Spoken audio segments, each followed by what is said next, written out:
मृत सांबादिका शीला पट्टनायक उद्देश्य श्रद्धांजलि।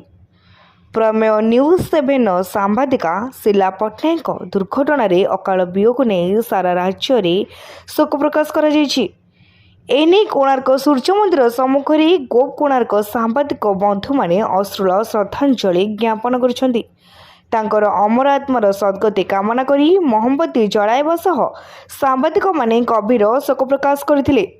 सांबादिक सुरक्षा आईन कराई तांको परिवार वर्ग को साहाय्य सहयोग प्रदान करने को दाबी कराଯାଇଛି।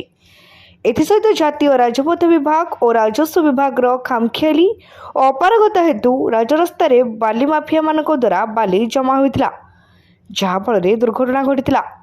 तेणु सबु दृष्टि राज्य सरकार चिंता करी कार्यानुष्ठान ग्रहण करने को सांबादिक माने दाबी कर कोणार्क सूर्य मंदिर सम्मुखरे तांकर अमर आत्मार सद्गति कामना करी कैंडल जलाई श्रद्धांजलि ज्ञापन करथिले। एही श्रद्धांजलि शोभायात्रा वरिष्ठ सांबादिक बादल दत्त, सांबादिक मिलन कुमार महांती, भागीरथी स्वाई, मानस रंजन पात्र, मनोरंजन पंडा, ज्ञानरंजन विश्वाल, गणेश चंद्र बेहेरा, अभय नायक, गंगाधर बेउरा, प्रमोद गोछायत और सांस्कृतिक बेशक बिरंची नारायण रथ प्रमुख जोगदे अश्रु श्रद्धांजलि ज्ञापन करथिले। कोणार्करू ज्ञानरंजन विश्वाल रिपोर्ट, तीर्थक्षेत्र लाइव।